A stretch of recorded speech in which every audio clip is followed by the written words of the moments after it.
All right. Well, thank you all for being here tonight in person and online. My name is Brooke Prentis. I'm a Wakka Wakka woman, an Aboriginal Christian leader. On the screen is a visual way of seeing all about me. Brooke Prentis spelt my way. I'm the only Brooke Prentis in the world, so you can put it into Google and you'll find lots of different things. I'm slowly updating my website, brookeprentis.com, and following me on social media. I'm the former CEO of Common Grace, and today spend my time as an Aboriginal and educational consultant, mainly working in schools across these lands now called Australia, helping to embed Aboriginal and Torres Strait Islander perspectives in curriculum, as well as helping a number of schools and corporations with reconciliation action plans. Not necessarily a place I thought I'd ever find myself, but that is where I found myself. And also trying to complete my book, which will be out next year, called Listen, Learn, Love, Walking with Your Aboriginal Neighbour. I'm here on Ngunnawal Ngambri countries as part of the Wellspring community, and also as part of a Wellspring pilgrimage in connection with the Iona community, which has been travelling right across these now called Australia.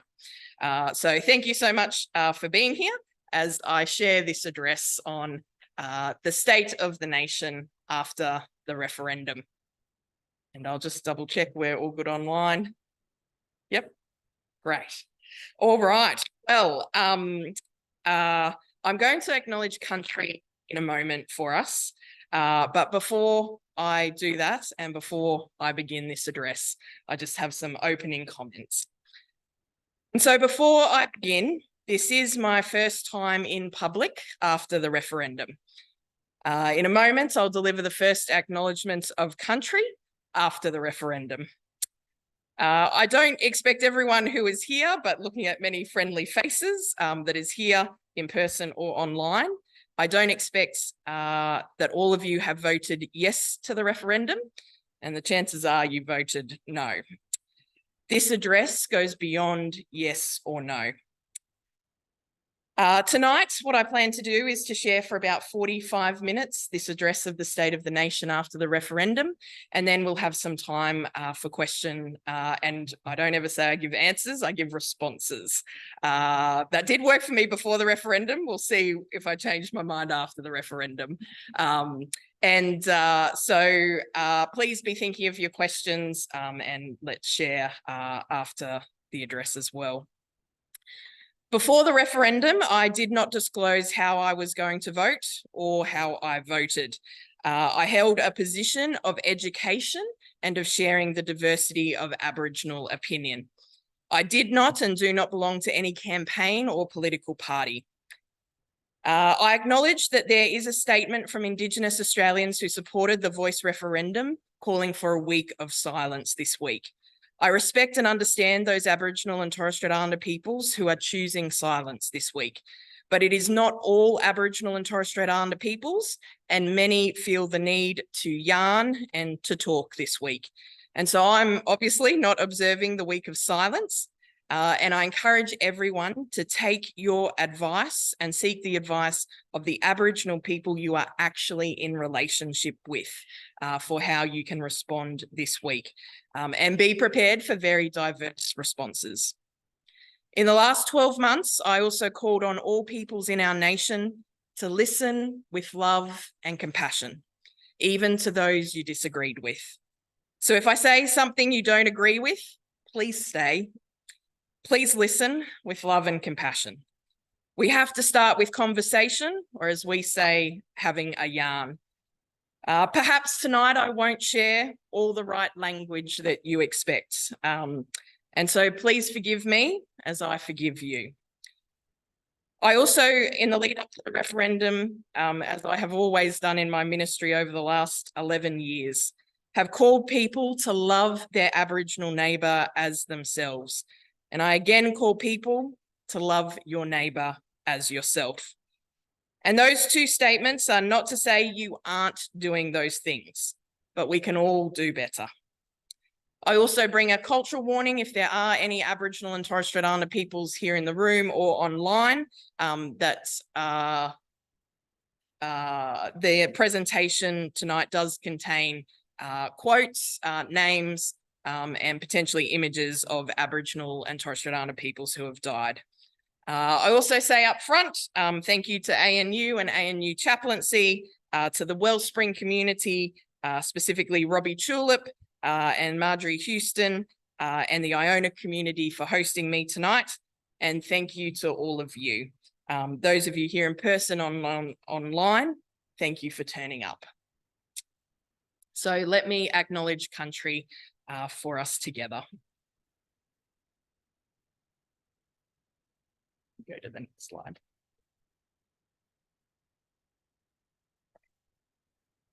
So firstly, I announce myself on country. I'm a Wakka Wakka woman. Wakka Wakka Nation is my grandmother, my nan's country, and is a nation in the lands now called Queensland. It is the place of the Bunya Pines and the native grasslands. I was born on Yindinji country in the place now called Cairns in far north Queensland. I've grown up and lived most of my life on southern Gubbi Gubbi country in the place now called Redcliffe, just north of Turrbal, Yuggera and Jaggera countries, in Meanjin, the place now called Brisbane. For the last 12 months, I've lived on my country, Wakka Wakka country. The 3 years before that, I lived in the place now called Sydney on Eora Nation and the clan groups of Gadigal and Wongal people's country. As a Wakka Wakka woman, I come as a visitor to this country tonight. I come in acknowledgement, respect, and friendship.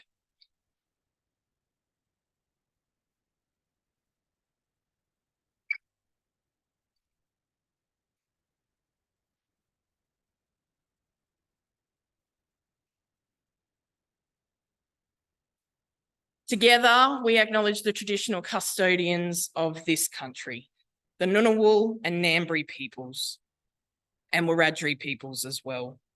The elders and leaders of the local Aboriginal communities are custodians, stewards, caretakers of country, as they have been for thousands of years, for millennia, since time immemorial, and since Creator placed them here in their country.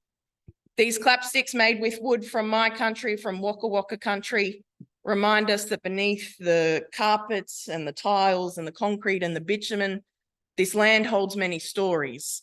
All the ceremonies and celebrations it's seen and heard and been a part of since time immemorial. As I say and teach, country is not just land, and country is not just peoples. Country is all lands, waters, sky, trees, plants, animals, birds, fish, rocks, mountains, and all peoples. On this country, this meeting place, from the river to the creeks, to the mountains and hills, from the bogong moth to the yam daisies, from the grinding stones to the scar trees, we remember. We pay our respects to the elders and leaders, past, present, and future. I thank the elders. When I pay my respects, it is a deep thank you to them, and the elders in which they refresh, revitalise, and maintain culture. I thank the elders past and present who fought for me to be a citizen of these lands now called Australia, who fought for me to have an education beyond grade 4.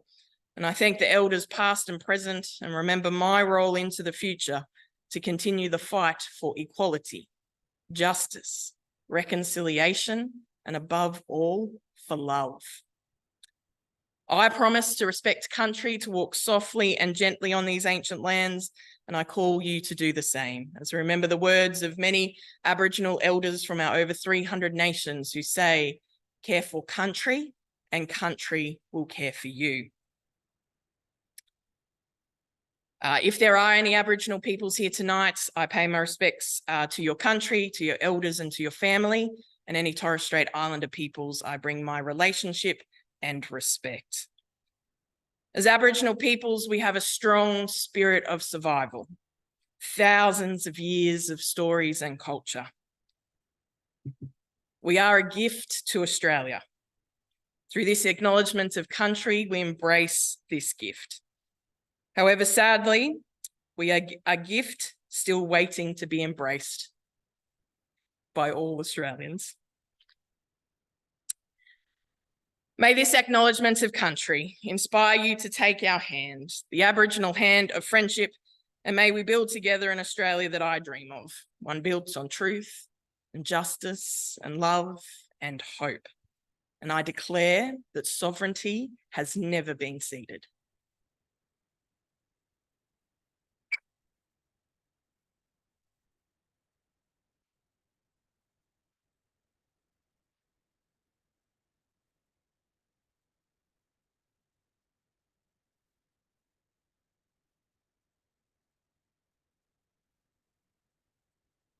On the screen is a painting.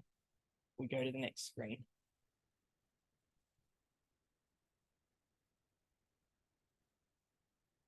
Will you take my hand?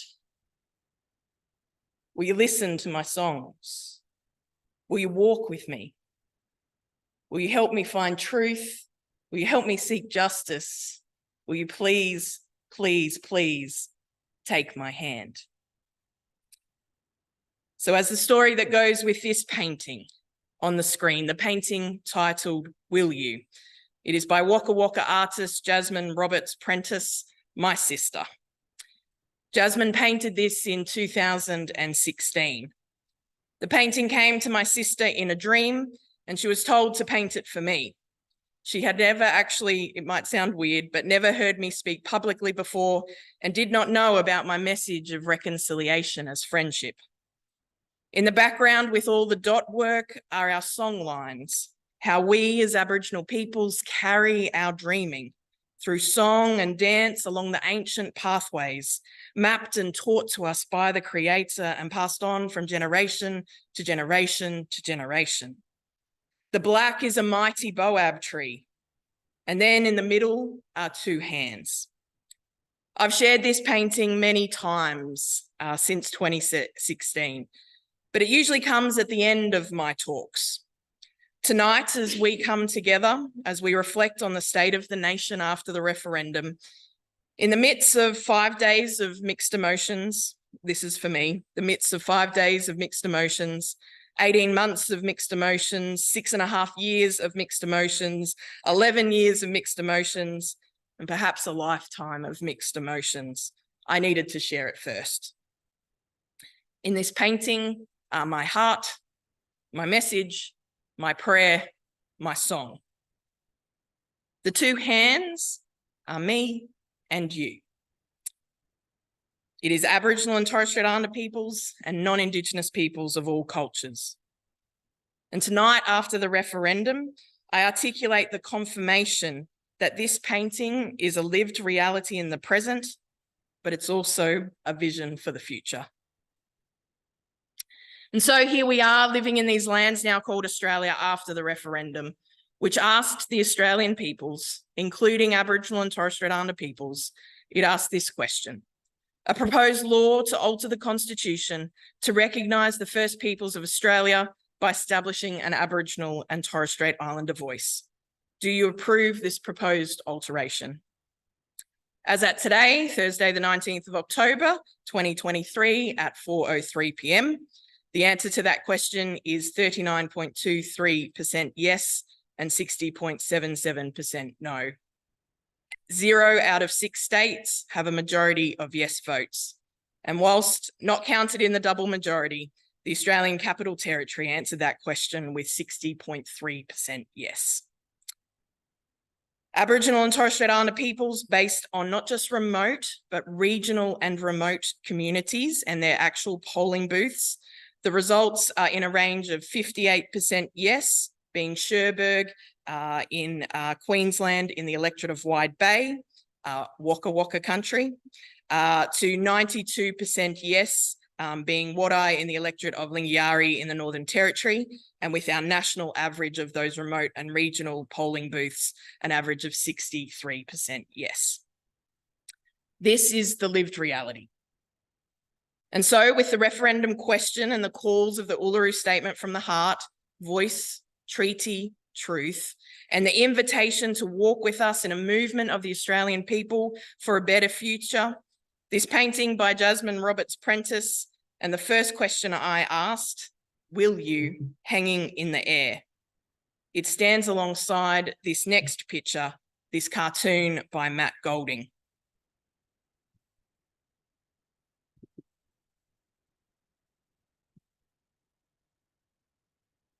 Hope deferred makes the heart sick.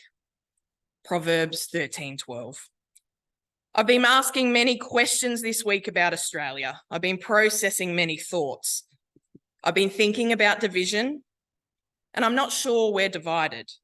Perhaps we are fractured. Perhaps we were never together. I do feel the lived reality of what feels like a different Australia. Perhaps it seems like a story of two Australias. It's the story of the mother who is a second-generation Australian with her primary school-age son, who held her hand as she wrote yes so that they could write it together. It's the story of the local shop owner in a regional town whose daughter heard him say, the local farmers have more of a connection to this land than the Aboriginals ever will. It's the Aboriginal radio announcer who shared he was a proud Yuin man and then played Yothu Yindi's song Treaty on repeat for an hour. It's the 45-year-old non-Indigenous woman wearing a shirt that said, vote no to the voice of division, who said, I'm Indigenous because I was born here. It's an Aboriginal rugby league player not singing the national anthem. It's a retired non-Indigenous male rugby league player saying, you shouldn't be able to play for Australia if you don't sing the national anthem, and then seeing video footage of that same player not singing the national anthem in his playing days. It's a man dressed as a neo-Nazi burning the Aboriginal flag, a flag of Australia, as amended in 1995, the Amendment to the Flags Act of 1953, and threatening an Australian senator. It's paint and eggs being thrown on another Australian senator's family's house, both Aboriginal women. It's people who, before the referendum, cut down church banners that displayed messages of yes or messages of voice treaty truth. It's churches who held panels or events where the speakers were all non-Indigenous men speaking about an Aboriginal and Torres Strait Islander voice to Parliament. It's churches who held services of lament on Sunday. It's churches who said nothing about the referendum. It's churches who told their congregations to vote no. And I trust you are listening with love and compassion. In what I've just said, there is no labelling, there is no name calling. There are no words of praise or of judgment. It is just the facts of our nation. All of those were things that I personally knew about and directly or once removed experienced. The facts of our nation, from families and communities to music, to the streets, to the sporting field, to parliamentarians, to churches, our Australian society today.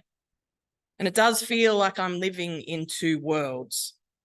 What I have learnt, or maybe confirmed what I had feared, a majority of Australians don't know who Aboriginal and Torres Strait Islander peoples are, don't know what Aboriginal and Torres Strait Islander peoples look like, don't know where Aboriginal and Torres Strait Islander peoples live, don't know the beauty of Aboriginal and Torres Strait Islander peoples' cultures, don't know the true history of our shared history of the last 250 years or the true history of colonisation. The three big questions I've seen posed this week by non-Indigenous people are this: are we a racist country? Is reconciliation dead? Have we gone back 100 years? Let me respond to these up front, and starting with the last question first. Have we gone back 100 years? I've seen people flippantly in response to the referendum results say things like, we just went back 100 years as a nation. I have a few responses, but the first is, do you know what Australia was like 100 years ago for Aboriginal and Torres Strait Islander peoples? On the next screen, we'll just wait for that to come up. Massacres of Aboriginal people were still taking place 100 years ago, with the last recognised massacre of Aboriginal peoples being in 1928. The Coniston Massacre, which is also where Kumanjay Walker was shot by police and later died, an Aboriginal death in custody just in the last few years, and near the community today of Yundamu, where 3 out of 4 Aboriginal people voted yes in the referendum. And if you don't know why on the screen is the picture of the $2 coin, please Google Aboriginal man on the $2 coin and listen to his story.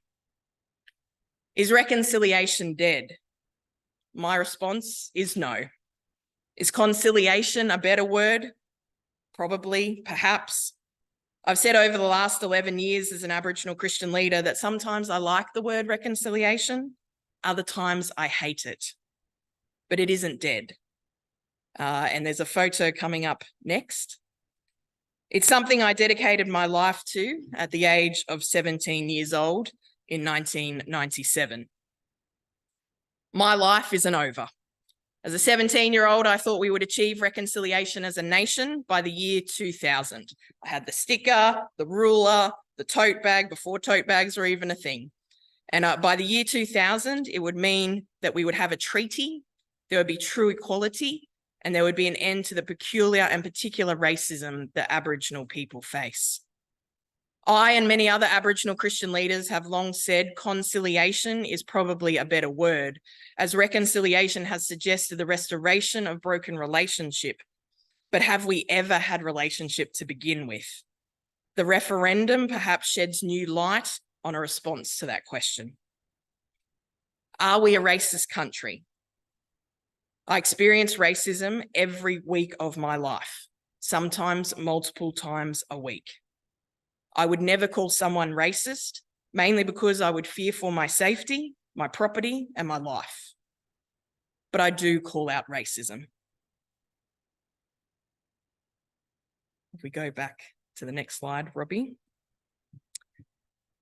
As I've said before, and I said on the night of the referendum results in my letter to all Australians, you can find that on my website now, brookeprentis.com, I wrote a letter to all Australians. So on the night of the referendum results in that letter, I said, Aboriginal peoples have been negatively impacted by colonisation. Post-colonial is only an academic aspiration and not a lived reality, and there are ongoing impacts of colonisation. But I ask a bigger question.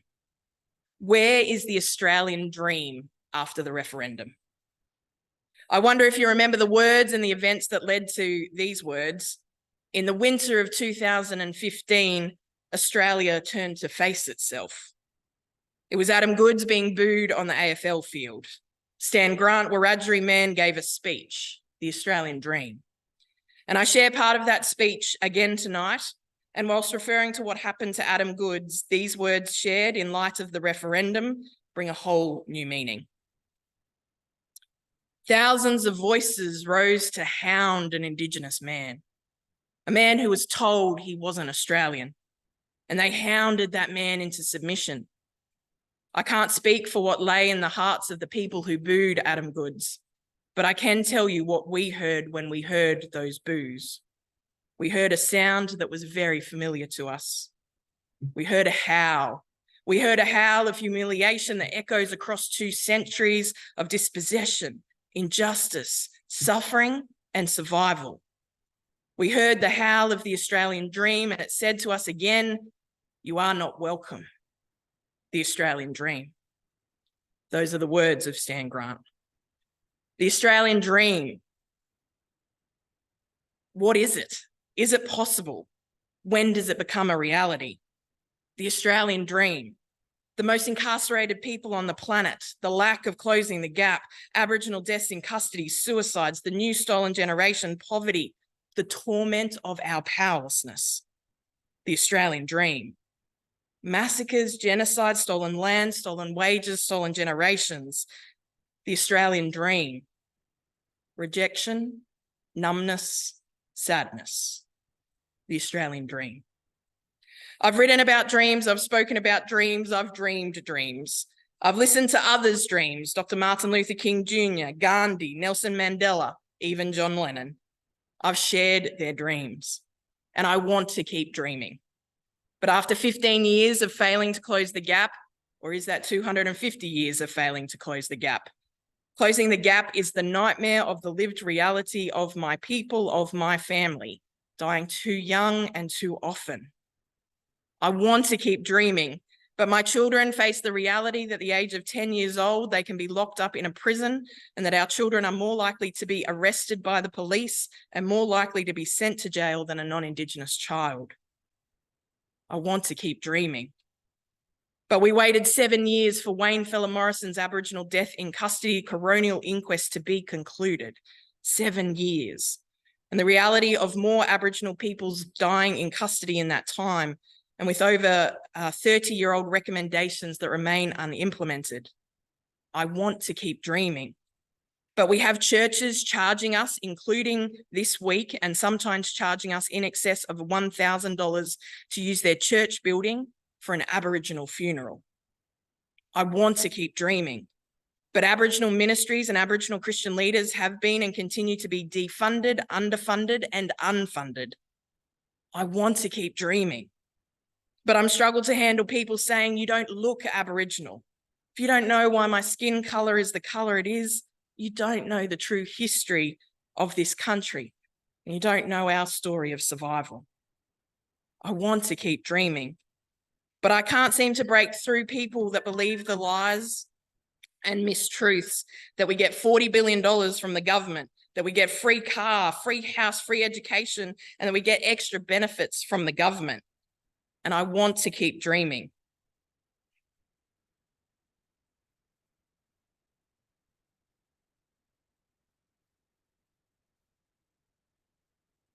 And I want to keep dreaming. But non-Indigenous peoples keep saying Aboriginal peoples are going to take your house and take your land. I want to keep dreaming. But the reality that as Aboriginal and Torres Strait Islander peoples, as 3% of the population, the reality that for the dream to become reality, 97% of the Australian population have to not just listen, but listen and love and share and act upon my dreams. The Australian dream or the Australian nightmare? The story of two Australias, the state of the nation. And it's not just my dreams, it's the dreams of those Aboriginal people who have gone before, those elders past and present. It's the dreams of those Aboriginal children growing up in these lands now called Australia, those elders of the future. And I want to believe with all of my heart that it is all of you, our non-Indigenous brothers and sisters of many cultures. And I want to believe you will share with me my dream of building an Australia we build together, an Australia built on truth, justice, love, and hope. You see, I come from a dreaming peoples, but our dreaming, the dreaming of Aboriginal peoples of over 300 nations of peoples, is not make-believe. It is law. That's L-O-R-E law and L-A-W law, a whole system of law and living. As Aboriginal peoples, we were once 100% of the population of these lands now called Australia. 100%. The dreaming of 300 nations of people, the dreaming as law, who the creator is, how to care for creation, how to live in right relationship, how to live surrounded by your neighbours and in relationship with them, how to come together across cultural boundaries in times of celebration and ceremony with core cultural values of hospitality and generosity. The dream and the reality was once fully within our control for millennia. The dreaming is alive today and still has much to teach us, Aboriginal peoples and non-Indigenous peoples, through our elders. And through 250 years of injustice and disadvantage, of violence and disregard, of ignorance and apathy, of silence and suffering, the response of Aboriginal and Torres Strait Islander peoples is to hold out our hand in friendship. The depth of that friendship, that response, that forgiveness, that resilience, that courage. It feels like we've been here before. William Cooper, Yorta Yorta Man, Aboriginal Christian leader, in his letters in July and August 1940, it was about 6 months before he died, he said this: "I'm endeavouring to clear myself with the Supreme Ruler from the cruelty that is being committed against the original occupants of this country. I'm living in hopes of being rewarded in the end. I feel sure that you will agree with me when I say that the vast majority of church people in Australia are not living up to their profession when they allow such cruelty and neglect to continue. I'm not driving at any individual, but the people as a whole. You know that there is much to be done before the Aboriginal person can be parallel with the white man. The government is very unjust and stubborn, for it will not do anything for our people if it can avoid it. For they have often promised in reply to my letters, but that is about as far as they have got so far. However, we must continue asking God to help to pull us through our struggle for justice. We must make our voices heard. I've gained an amount of public sympathy, but the governments keep neglecting all requests. I'm still fighting on, and though disheartened at times, I know God sees all, and that if we keep on trusting him, he will see that we get justice. And so I keep on going and shall do so till the end. In 1967, we were counted. In 1988, the Burgmann Statement and Bob Hawke's broken promise of treaty. 1992, Mabo and Keating's Redfern speech. 1997, the Bringing Them Home report. 2008, the apology to the stolen generations and the launching of the Closing the Gap. 2016, a teenage Aboriginal boy, Dylan Voller, restrained to a chair with a spit hood in prison, and a month later, Elijah Doherty. 2020, Global Black Lives Matter. 2022, Cassius Turvey. Some of the moments I felt Australia wake up. Is the unsuccessful 2023 referendum the final wake-up moment? Will the 97% of Australians stay awake, or will they go back to sleep? Will they continue the Great Australian Silence as coined by W.E.H. Stanner in his 1968 Boyer lectures?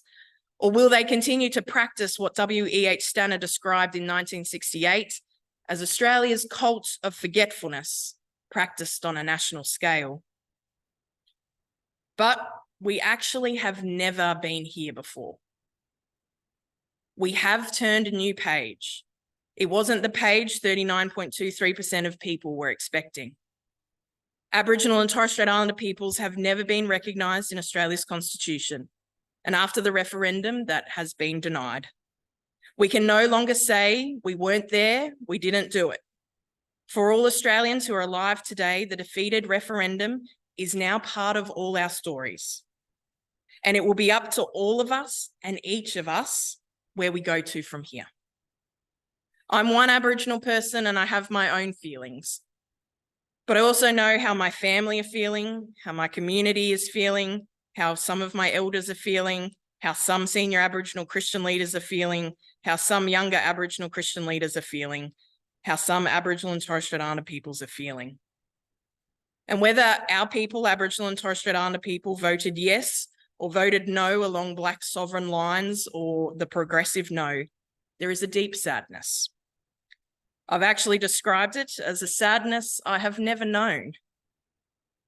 Before the referendum, I said, whatever the outcome of the referendum, the calls are voice, treaty, truth. Love your neighbour as yourself is a commandment from Jesus, and there is healing work to do. That healing is for both and all our peoples. My healing is bound up in your healing is bound up in my healing. Literally a minute before the referendum was called by the ABC, a massive gust of wind swept through my town on Wakka Wakka country. It was a hot wind of 35 degrees. I'll never forget that wind, that moment, that day, that night. And then there's an image about to come up, and this is the image I couldn't get out of my head. This is the painting Two Rivers by my sister, Brooke Prentis, painted in 2023 under my instruction for the TV program with Good that I did, The Voice in Conversation. And then there was a song I couldn't get out of my head. Yothu Yindi sang in 1991 their song Treaty, which was about the broken promise of treaty from the 1988 Burgmann Statement. But these are the lyrics I couldn't get out of my head. Now two rivers run their course, separated for so long. I'm dreaming of a brighter day when the waters will be one. That brighter day is still to come. It wasn't a constitutionally enshrined Aboriginal and Torres Strait Islander voice, but truth-telling and treaty are the next steps. They were promised to us by this government. It was a promise.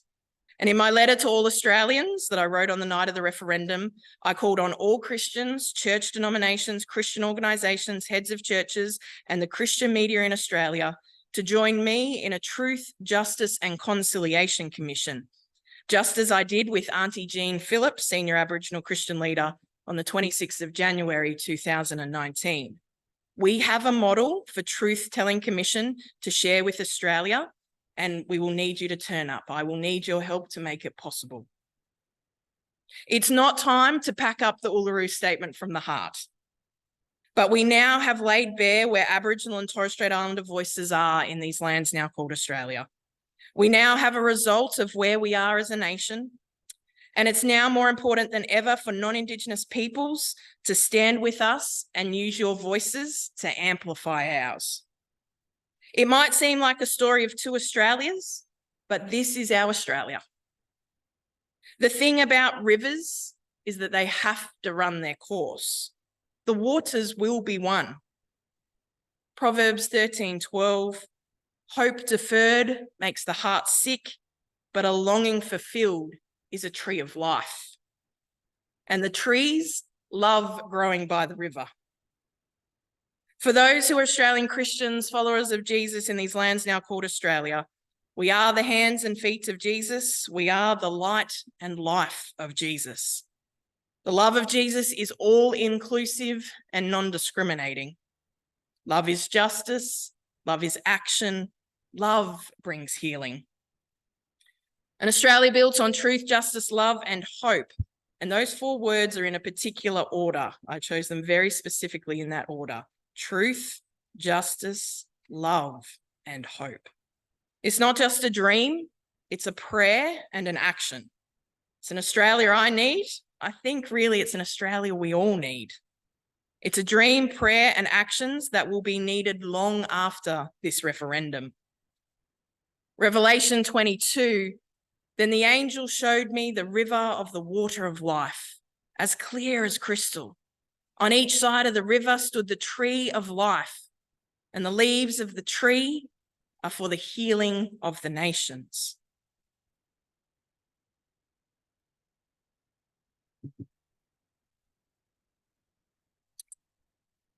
This is an image on Wakka Wakka country taken from my balcony first light of sunrise this week.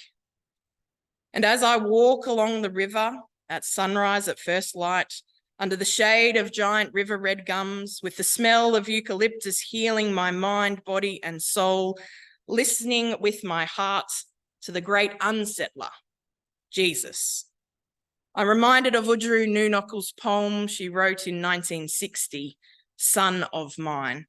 And I end with this tonight. It's in it as a dedication to my Nan, whose favourite poem was Udru's poem Namat Jira, which I learned off by heart as a 12-year-old. But this is Udru's Son of Mine. May we listen with our hearts.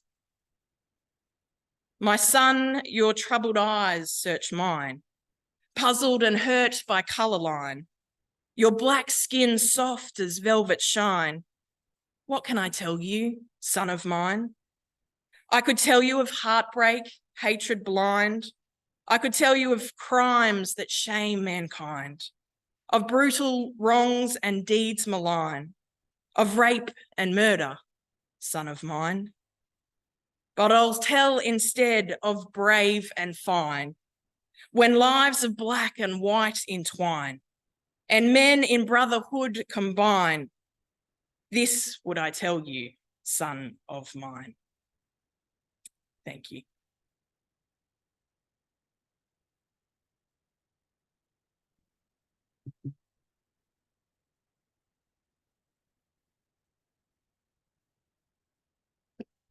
Clap.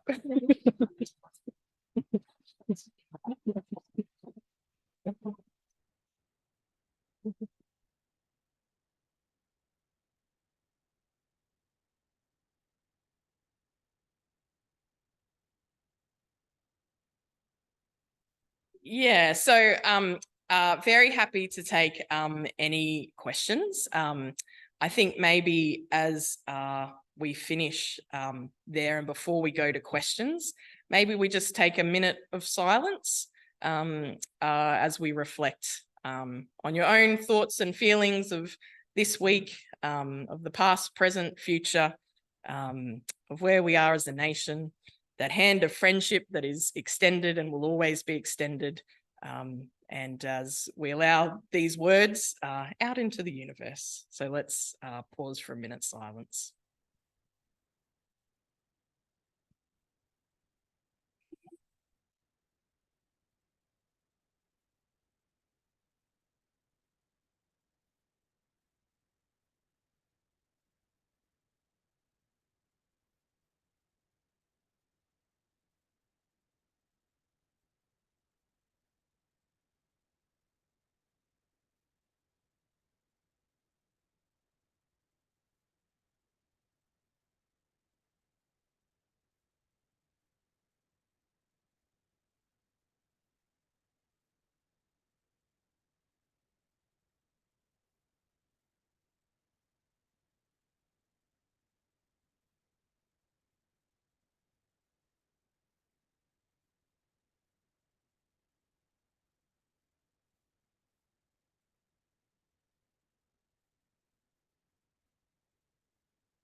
Thank you, everyone.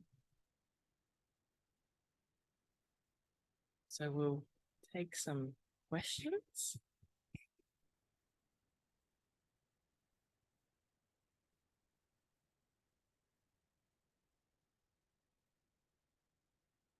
And yes, yep.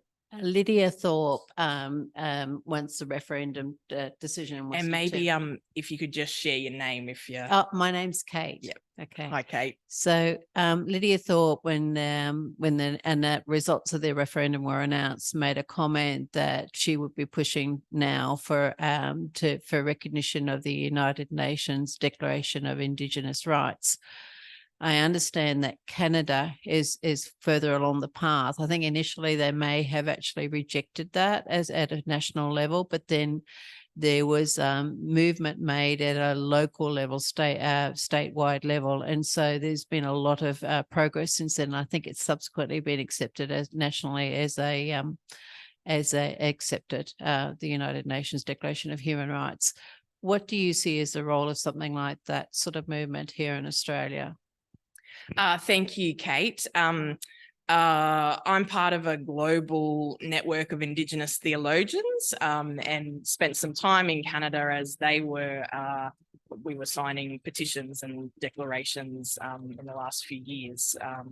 And that was great to see and work with those Canadian Indigenous peoples. I think it's very important. The UN Declaration on the Rights of Indigenous Peoples and the UN Declaration on the Rights of the Child are broken every day in these lands now called Australia. I think, unfortunately, through this referendum, the UN has been weaponized. In many of the public forums I held, I often got a question about the UN tied with the World Health Organization and some, I will call it misinformation that was part of the referendum and circulated across social media in particular.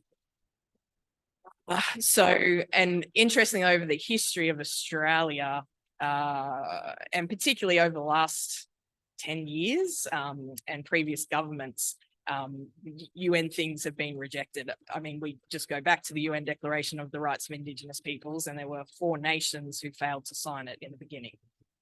They have a very similar history with Indigenous peoples. It was Australia, New Zealand, Canada, and the United States of America.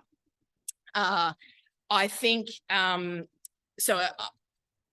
anyone read the UN Declaration on the Rights of Indigenous Peoples? Is it just one? Can you put your hand up? 2, 3, and myself as well. And so even like when we use the term genocide, and I said up front, you know, we have to find a new language of how to talk with each other in these lands now called Australia. truth now is even being weaponized or to understandings of truth. And so even sharing that dream of an Australia built on truth, justice, love and hope, I know I have some people tune out now. And that saddens me, because I'm not just saying Aboriginal truth, we actually need the shared history told. But when we look at what's happening, particularly with the connection with creation and climate justice, free, prior and informed consent is one of the elements of the UN Declaration on the Rights of Indigenous People, or if you're not that familiar, it's also referred to as UNDRIP. How the governments choose to which Aboriginal people they consult with, and what mining companies can do to sacred sites, and they pay a fine for blowing them up. And we've got a lot of work to do, and that free, prior, informed consent is being broken every day. I think it will be difficult to get people to focus on that, but it's a very important document. I think I actually, even in my book that will come out next year, I've got this call in each chapter for the practical actions people can take. And one of them, and this was an idea I had years ago, was for each church to put up the UN Declaration on the Rights of Indigenous Peoples. It's a very important document for us. And it is something that needs to be looked at. But as I did my various education sessions on the Voice to Parliament and the referendum over the last 18 months, I would ask people if they'd read the Constitution of Australia. And usually in a crowd of 100, there might have been two. One was the lawyer and one was the Aboriginal person in the crowd. And so, I mean, even what we're up against with the misinformation that the Voice was going to take people's house and land was one of the first pieces of misinformation I saw, and I tried to correct on Facebook. And I'm like, whoa, hang on, what's happening here? And I referred people to the, I said, oh, this is actually factually untrue. Native title can only be over Crown land, which is land that the government owns. And anyway, this person wrote back and said, thanks for your opinion, but you're wrong.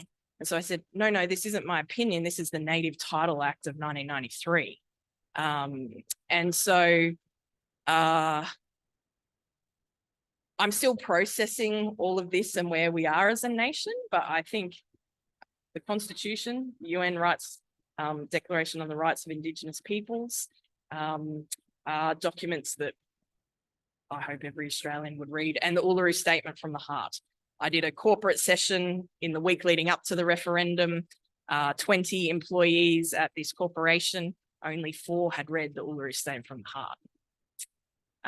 And so I think we have to make sure, like, we can suggest things, and I can suggest lots of things that you can go away and do, but you actually now need to go and do them.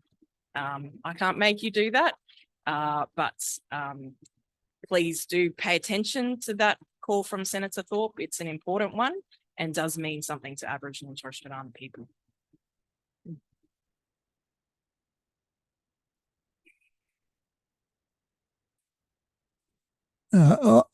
Ivan Roberts. I had a telephone conversation with my sister in Shepparton this morning. 21% of members of the electorate of Murray voted yes. And yet, Shepparton City Council, which is Shepparton's the largest town in that electorate, on Australia Day 2024, are only going to hold one event, official event, which is a dawn commemoration service, a day of mourning. The council has also decided that they won't have citizenship ceremonies on the 26th of January. It's really weird. 21% voted yes, and yet a city council, because of very active combined Aboriginal and non-Indigenous Australians within that community, have worked very, very hard. I'm just wondering the extent to which I don't know about the term grassroots, but people can make a difference, small numbers, if they're very active. Yeah. It'd be interesting in your comments. Yeah, thank you, Ivan. I think I'm probably already holding my breath as I think about approaching January 26. I hope that people don't take a backward step. And so communities like that have taken great steps through relationship and friendship between Aboriginal peoples and non-Indigenous peoples, that we hold that and we don't go backwards. I think there will be push to go backwards. I'm already seeing it in news headlines. We saw it in the lead up to the referendum with Sam Newman calling for everyone to boo the welcome to country. And so we can't forget these things because Aboriginal people haven't. And so, but we will need our non-Indigenous friends to say, this is important. You can't be silent. And I guess that's one of my biggest messages, is you can't be silent. You know, the referendum is still to be dissected. There was a great report that came out yesterday, I think, that showed how people, why they voted yes and no. And there's a range of different options. I mean, even as someone, like I've been talking about the Constitution and sovereignty for 11 years, and then the Voice and the Uluru Statement for the last 6.5 years, because that was new to us, but constitutional recognition had been there for 11 years. We've been talking about it. I've been running education sessions in churches. And the point I was trying to make is, I lost my train of thought while I told you all of that.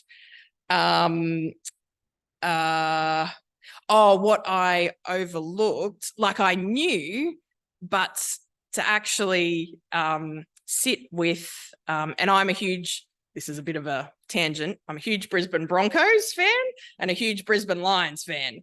And we saw what happened to them in both grand finals. But why I'm referring to the Broncos and to the Lions, heartbreak is probably one reason, but different, you know, the history of whether they could have won or not, or who scores the first goal and can they win the grand final.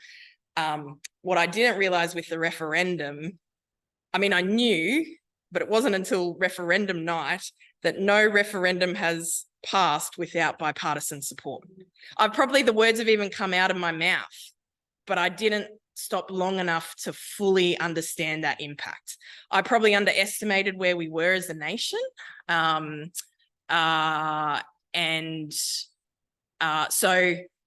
then to watch, I watched the ABC's coverage, and the similarities with the Republican referendum in how people voted. So referenda and constitution will change. And then someone on the ABC, I think, said, one of the panelists, they thought that would be the end of referendums in this country. We'll never have another referendum. And I'm like, oh. And then interestingly for me, 11 years ago, when I was starting out as an Aboriginal Christian leader, and thought everyone just didn't know the story, and let me share the story of Aboriginal and Torres Strait Islander people and the true history, shared history of the last 250 years.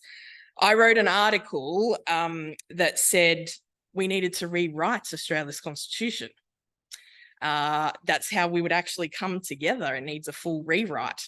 I didn't say that in the lead up to the referendum, because I'm quite sure I would have been branded a radical.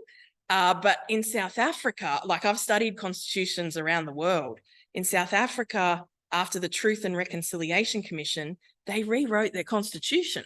South Africa's constitution is their 5th constitution. Nepal rewrote their constitution. Ethiopia embeds self-determination. There's all these other models that we can look to, but we've got a particular situation in Australia and how Australians think and those sorts of things. So I think there's many reasons for the referendum. So maybe January 26 will just be the same as it has been, or grow in support and friendship with Aboriginal and Torres Strait Islander peoples, and like these councils. In the town that I live in, Gameri, in Wakka Wakka country, in the Wide Bay electorate, we have 490 people in my town. The census of 2021 said 56 Aboriginal and Torres Strait Islander peoples. We're 20 minutes from Cherbourg, which was an Aboriginal mission and one of the most horrific missions in the country. And out of the 490, 69 people voted yes. When I look at this room tonight and who's online, I couldn't see exactly how many were online, but we probably have 69 or close to it. I have to walk in my town and see the people, and they're the shopkeepers. Like, we've got a shop, a bakery, those sorts of things. But then in Cherbourg, the Aboriginal community, 20 minutes down the road, 58% yes. It was one of only 2 polling booths in all of Wide Bay that voted yes. And so I think the referendum results, we hold them, and I've shared that this is our reality of Australia, but don't let it confine us, and to build that friendship and relationship and keep doing that each and every day, and particularly around those big key events. Okay.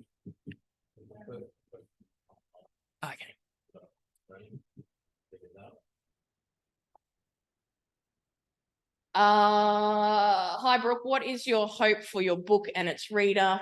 And how would you respond? What wisdom would you give to church leaders wanting to be more welcoming, inclusive, safe in facilitating conversations within a church with both Indigenous and non-Indigenous faith communities?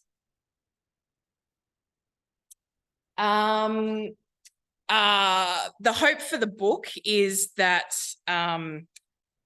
I was worried because I hadn't got it out before the referendum and Australia would have moved on and my stuff wouldn't be relevant, but it's probably now more relevant than ever. The book, each chapter shares a quote from another Aboriginal Christian leader, so I'm pointing you to their work as well in the depth of Aboriginal Christian leadership.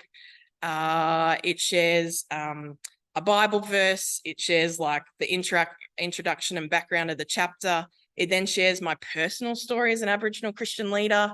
It then has 5 self-reflection questions, or you could use it for a Bible study group, so it'll be a great resource. It then has all the practical actions that you could take for each chapter, and then it has a prayer. So my hope is that there's something for everyone in there. Some will be moved to action. So I guess it's to move to action, but when you're ready. A book is very different. You pick it up and you put it down and it's there for today if you're ready, or in 10 years' time if you're ready, or whenever. And so the reason I wanted to write it is because over the last 10 years, and this is well before the referendum, that when I did sessions, people would always ask me, what can I do? And so I'm like, well, I'll put it all in a book and you can nearly use it like a checklist. Not that I'm into our stuff being checklists, but it tells you every action you could take. Post-referendum, I saw a lot of churches having a lot of non-Indigenous people speak about the voice to Parliament without Aboriginal people.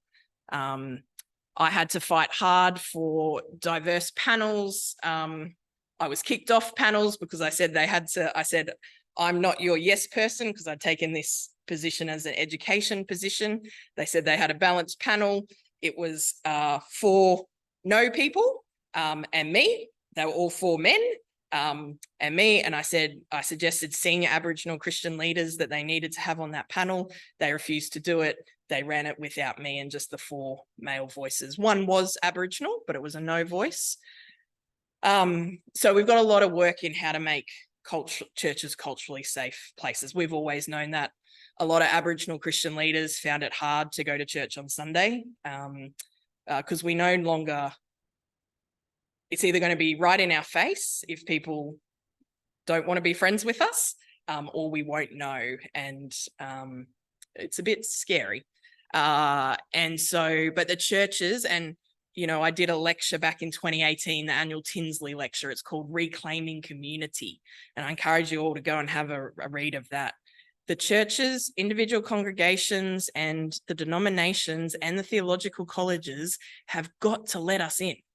have got to let Aboriginal Christian leaders in to preach, to teach, even if we don't have the piece of paper or aren't ordained. Many of us now have the piece of paper, but we still can't get in. And to share the platform or give up your platform.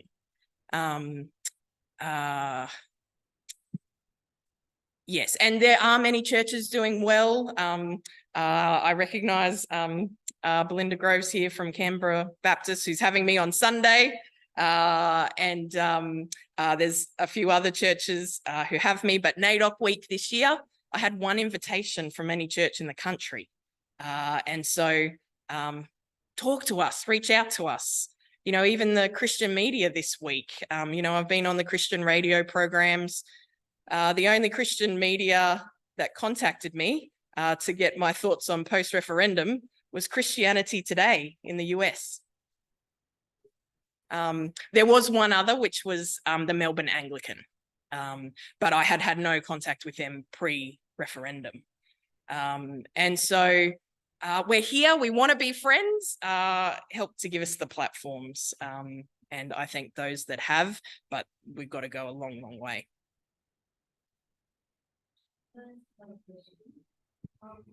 The referendum result, you talk about this is the reality, and in one way it is, but in truth, I think if people were actually well informed and given accurate information, the referendum results may have been very different. Well, I would like to think so.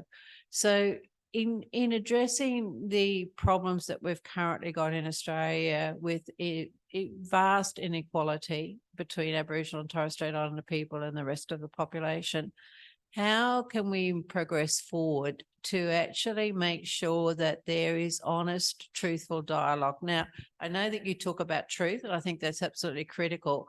But given the media and what's happened, we've had our recent experiences, how do we address that? Yeah, thank you. So I tried not to critique any of the campaigns in what I've delivered tonight. By saying it was the reality, I just kept it to the facts of the numbers. I'm a chartered accountant by profession, and so just to stick to the facts was what I tried to do. And so I think just thinking about how people process language, like we can't listen to each other yet because we've got our already made up mind, and so you can't engage. So I think post-referendum, one of the things, like leading up to the referendum, I asked people spark conversations. If non-Indigenous people don't spark the conversation with your non-Indigenous friends and family, then it doesn't happen. And we now know a lot of, we used to say it was, and the experience is something like 90% of Australians have never met an Aboriginal person, don't know us, and more don't know us, so haven't really sat down with us, shared a meal together, and those sorts of things. So post-referendum, you still need to spark the conversation. Find a different way in. Maybe it's not to talk about the referendum result. Maybe it's to share about closing the gap and keep it at the factual level. Like, did you realise that there are 19 targets to close the gap and 17 socioeconomic outcomes? Do you know any of them? Can you name them? Like using that as a way of modelling conversation. So it's a pathway in instead of a position that we're coming to a conversation at. And going back to the previous question as well, have the courage to still spark the conversations in your churches.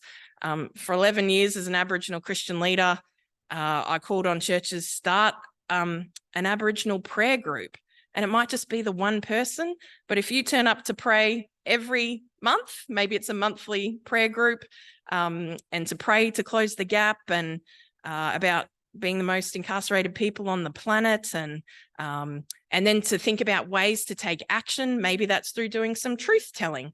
And there's lots of actions I've done over the years. It could be to make a desert pea, which is a great little craft thing to do, as the desert pea is our flower of mourning.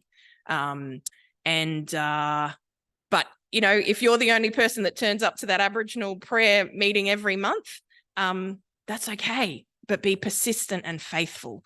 For many of our Aboriginal Christian leaders, the parable of the persistent widow, and it's very relevant post-referendum. It's to turn up and keep turning up. It's like things tonight. Don't just run your own things, come to our things. We're putting things on, turn up. It means the world to us. And I thank all of you for being here again. So spark the conversations, find a good way in, share about what you know through your relationships with Aboriginal people, have courage, take the actions.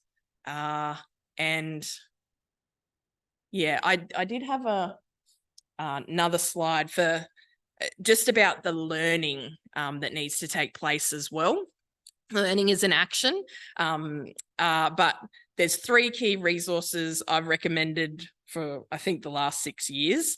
And I'll start asking people as I go around the nation now, have you actually done that? Because I've been asking and asking and asking, and there's a reason I asked. And so that is to read Bruce Pascoe's Dark Emu. It's to watch the full series First Australians, the one made years ago, which is still on SBS On Demand, all 6 or 7 episodes. And to read Auntie Reverend Dr. Denise Champion's book 6 years ago, it was Yata Wandata, which is back in print, actually, if you followed Auntie Dr. Reverend Denise Champion, but her book, Arnaditch. And so that's because it's your pre-colonisation, your story from 1788 to 1992, and then what I think are some of the great Aboriginal theological books, but she tells her stories in Undermatna. I've got non-Christians who've read Arnaditch and loved it and found so much value in it. But if those of you who have heard me ask you do those things before, has anyone done all 3? 1, that's great. And see, we want to encourage, and it's not a condemnation, but I truly believe if every Australian did those 3 resources, and there's lots of resources out there, there's a whole bunch more I could recommend, but those 3, because of the story and the journey it takes you on and the foundation, we're missing a foundation, which is part of why I'm going to run this truth-telling commission, because I think it helps to give us a foundation, a glimpse of that shared history. A real national truth-telling commission would take years, and it would travel the whole country. But we need to start, and we could have started while we were doing the Voice referendum. It didn't have to wait till after the Voice. That was a particular strategy. And treaty, the government already has the power to make a treaty through the Constitution currently. You then, with a treaty, can embed it in the Constitution, but you don't have to. So treaty can happen tomorrow too. It takes the will of the government, but that's the will of the Australian peoples as well. But I truly believe truth-telling is the place to start.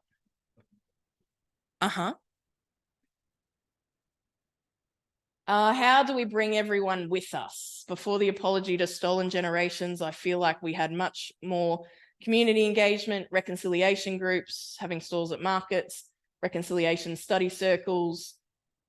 Do you see us going back to that kind of activity, like truth, justice, conciliation groups? All those volunteers who are activated to support the Yes campaign will need some guidance as to how we can be most effective going forward. Yeah, so Truth, Justice, Conciliation group sounds like a great idea. If you don't know, with Auntie Jean Phillips, she's called our nation to prayer now on the day before January 26, and the last few years we've done that with Good, who were the Australian Christian TV network. So I have one church that called their Aboriginal Justice group their Change the Heart group.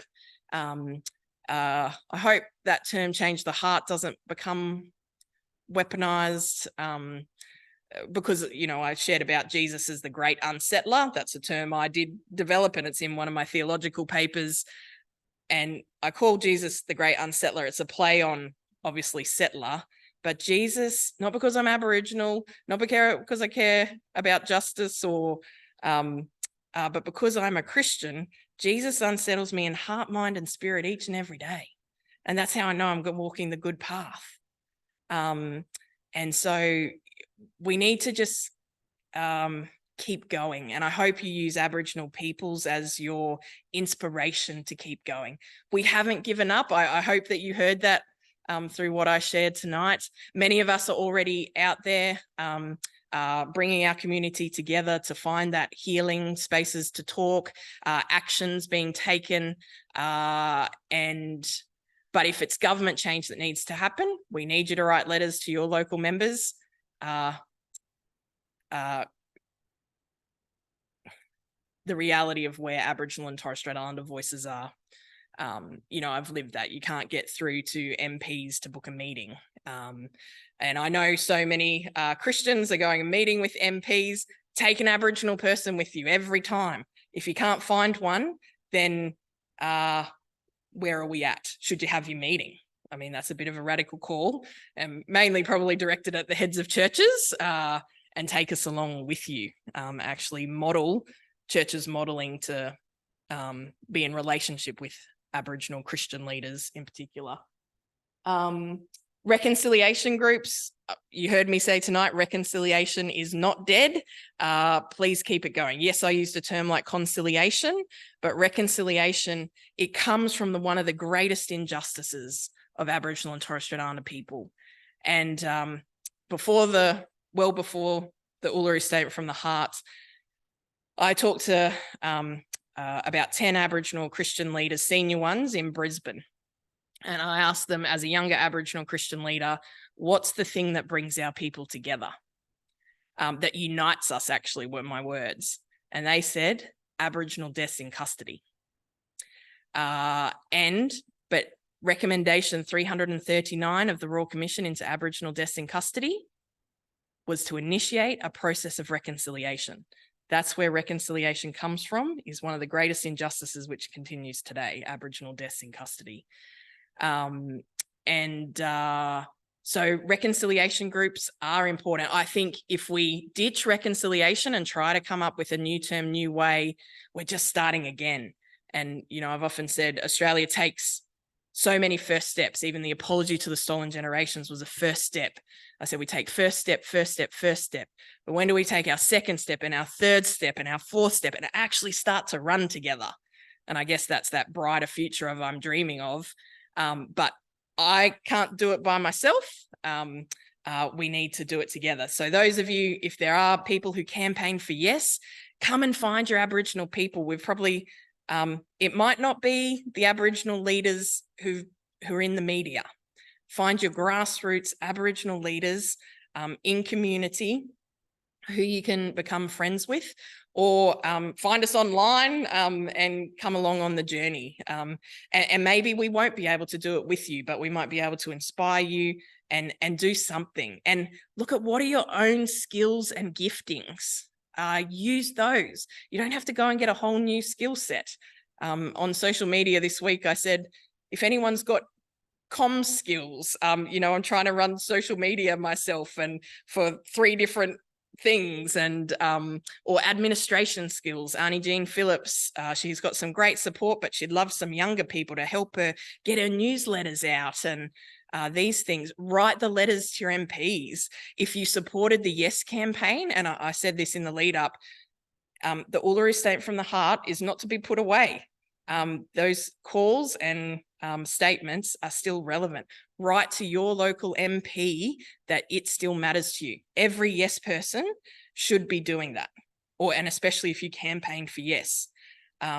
You know, I remember when Ken Wyatt was the Minister for Indigenous Australians, and it was miraculous. I got to meet with him, and he said, as Minister for Indigenous Australians, he had never received one letter by anyone saying they disagreed with January 26 being Australia Day. If you don't write letters, it doesn't mean anything to those parliamentarians. That same time, Auntie Jean and I had gone and met with 5 MPs. It was quite miraculous that we were there. And we asked them about Aboriginal deaths in custody. Those 5 sitting members of parliament, this was 2019, 5 sitting members of parliament had never heard about Aboriginal deaths in custody. And so I hope there were, in the audience, there were some audible gasps, but this is what you have to ask those questions. That's the conversations to spark. Ask your MP, have they ever met with a family member of an Aboriginal death in custody, particularly if someone has died in custody in their electorate? I once asked former Premier of New South Wales, Gladys Berejiklian. I was in relationship with a church in her electorate, and I said to the pastor, can you try to get a meeting with her as the pastor and bring me along?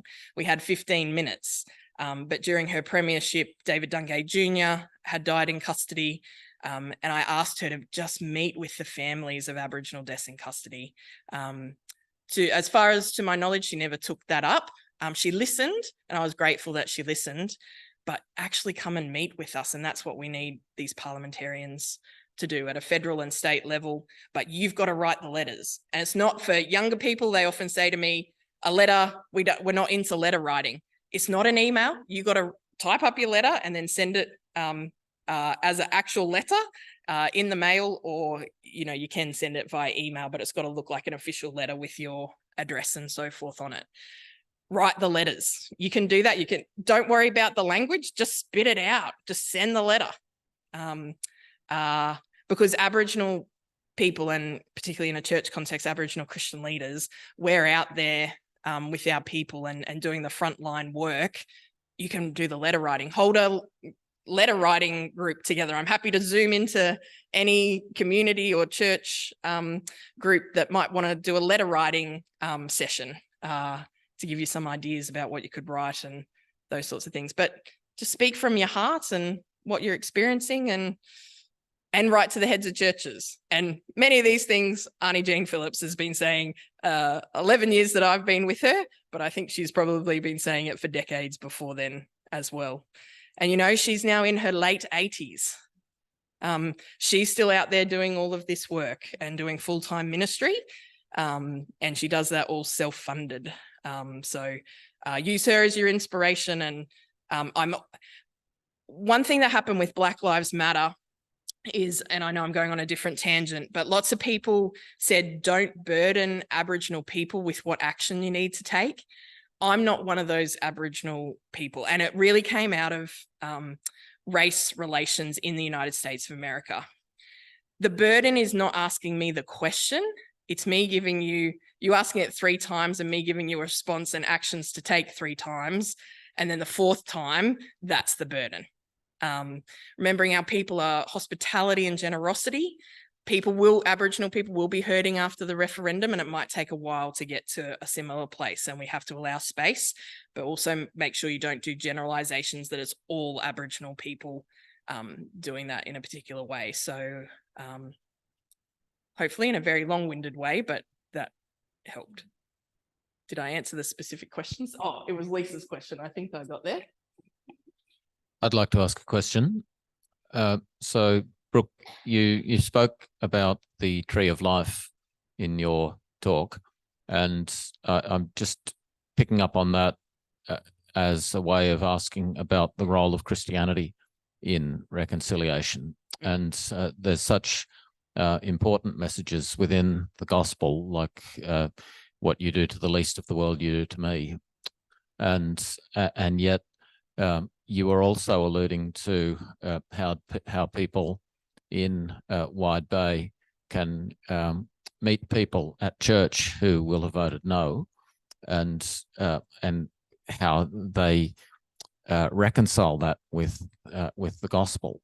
And so there's quite a question about the status of Christianity in Australia these days. Like a lot of people have feel quite negative towards Christianity, and yet for you to call yourself an Aboriginal Christian leader, to take on that Christian identity is quite controversial. I just would you be able to speak about those issues?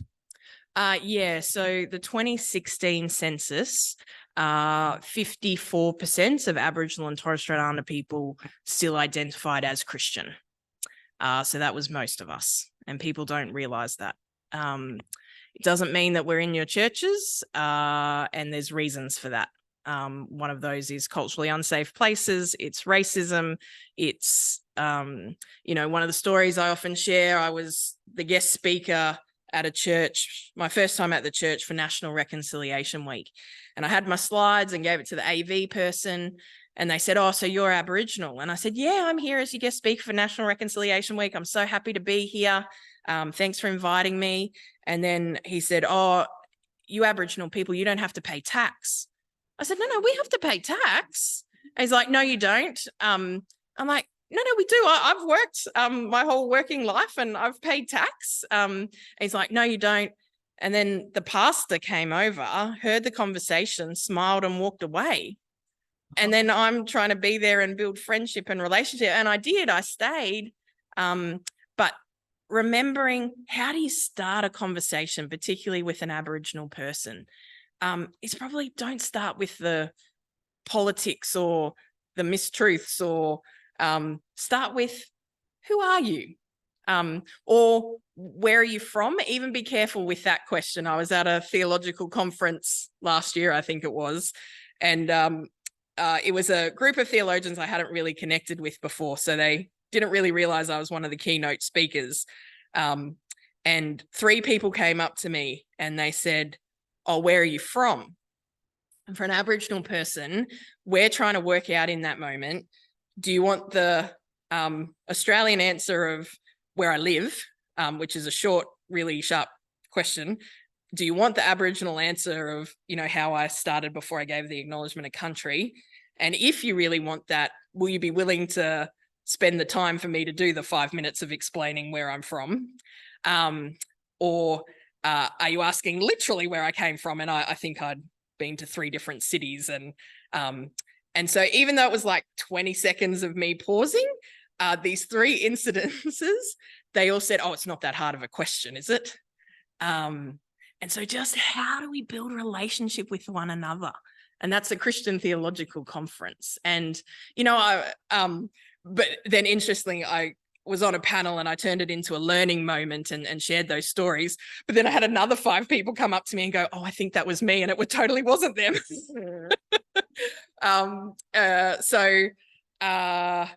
Don't think we aren't Christian. Many of us are Christian. The churches have a role to play in showing who are our Christians and hearing our voices.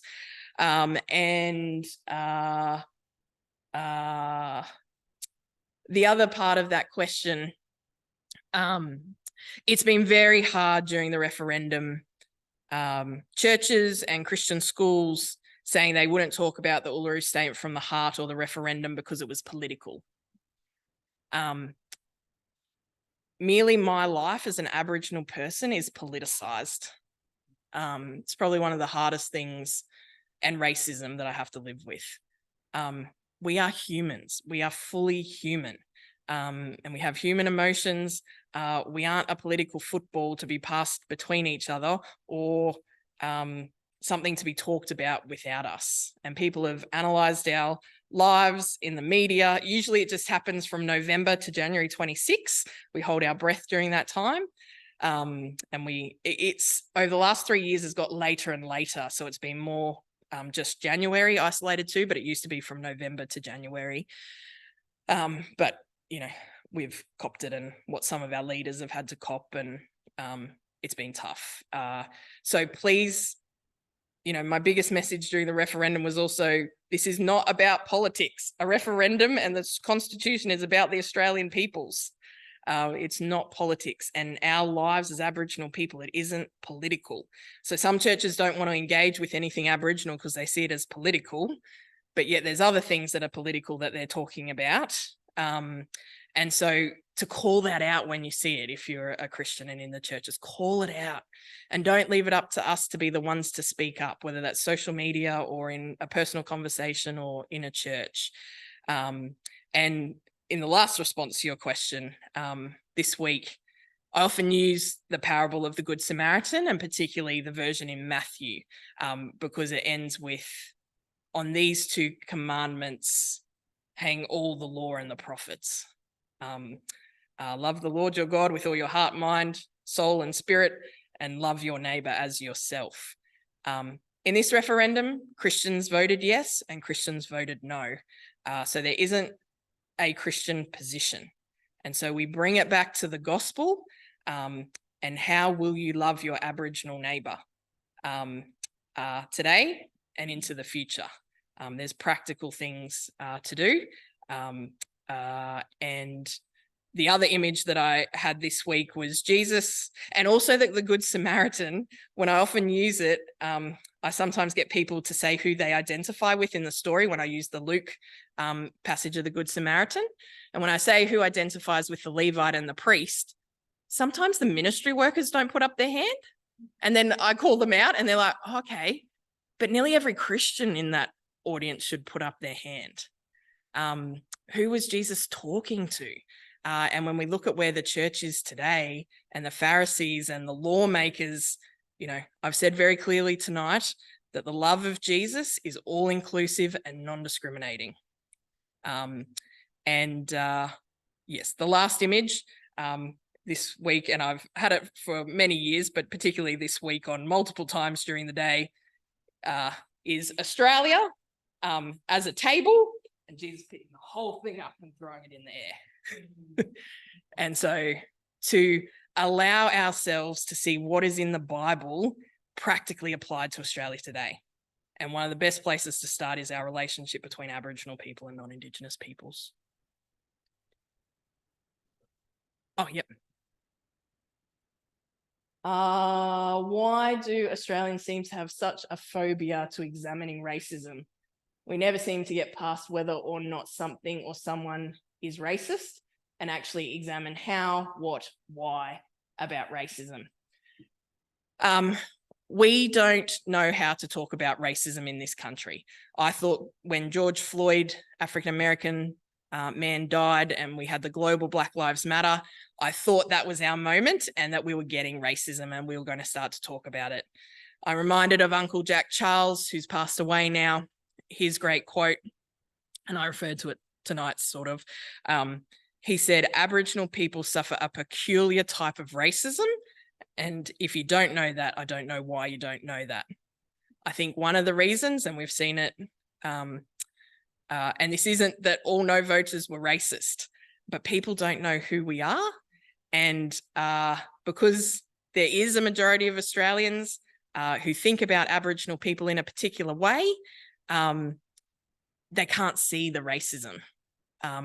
Unless, you know, we're there in tears or we get angry as Aboriginal people and you know, we're trying to call it out, or waiting for our non-Indigenous friends to say something, and then it's not until we say something and then, you know, you kicked off the committee or those sorts of things. So I think in this moment, I refer people to Dr. Ann Patel Gray's book, The Great White Flood. She has a whole model for how we could have tackled racism and how the church could have led the way. It was published in the 90s. It's hard to get a copy of. She's now the head of the School of Indigenous Studies with the University of Divinity. She has called a big conference in Melbourne in February, so that we want people to turn up, or perhaps you could donate so Aboriginal people could come. So through the University of Divinity, and it's called Raising Our Tribal Voices for Justice. She was on the drum, I think it was on Monday night. Go and read the comments on Facebook. Go back to 2019 when I was on the drum and they shared a clip of me, and read all the comments. That's the day I learned never to read the comments. But it's still there today. We can see the racism, but now we have to be conscious. There's a particular media that has to be conscious of, and so people are emboldened in their racism right now. But you know, in 2020 with Global Black Lives Matter, I was asked to give a sermon on anti-racism. That's the first time from 2012 when I became an Aboriginal Christian leader that I'd ever been asked to deliver a sermon on racism. Look at our churches, who's heard a sermon on racism and not being racist, calling racism out as a sin. I've had several conversations with heads of churches where they weren't prepared to say that. I don't understand that. And there's also people that say we'll never end racism. I don't believe that. I can't believe it. The impact racism has on mine and my people's mental health is massive and detrimental to our lives. And so, yeah, go and read The Great White Flood by Aunty Dr. Ann Patel Gray, and keep turning up to her things and tune into those feelings of being unsettled. It's not us projecting guilt and things on you. If people feel those things, that's your great unsettler unsettling you. We're not trying to, like in what I've shared tonight, I'm not trying to condemn anyone. I'm just trying to say, this is part of what we live, and let's work that out together. So, and with the churches, there was a lot of support for the Yes campaign, and a lot of writing in different church newspapers and newsletters, panels and forums. We need to keep that going and get your Aboriginal Christian leaders on those panels and forums. Keep holding them. Keep that going. We need it. It doesn't stop. Keep it going.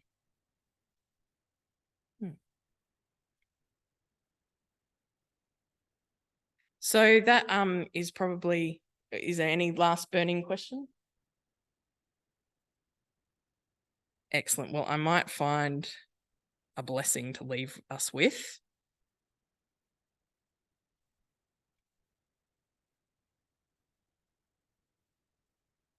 Oh, here we have one. Well, I just want to again thank Wellspring, Iona, ANU Chaplaincy, and each and every one of you in person and online for turning up and being here tonight and sharing together. I wish you all the greatest encouragement in your lives and in the Australia that we live in. And do something this week. Find the one thing you can do this week. And so if you want to stand up, and those of you at home online, stand up if you're able to, and definitely if you're able to. And so this is a blessing prayer I wrote a few years ago, and it's the one I share with us tonight. May the God of all wonder, who set the stars in the sky, bless you with relentless unsettledness that drives you to seek truth. May the God of all justice, who gave motion to the rivers, bless you with righteous anger that drives you to seek freedom for all. May the God of all love, who placed laughter in the kookaburra, bless you with the friendship that looks like the love where one lays down their life for another. May the God of all comfort, who determined the heights of the mountains, bless you with tears from shared pain and mourning that shows you hope. And so now with wonder, righteous anger, sacrifice, and lament, go in truth, justice, love, and hope. Amen.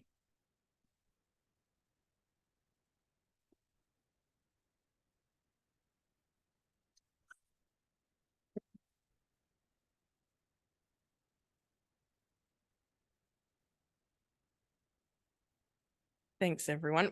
We do have tea and coffee set up if anyone does want to stay, but thank you for all being here.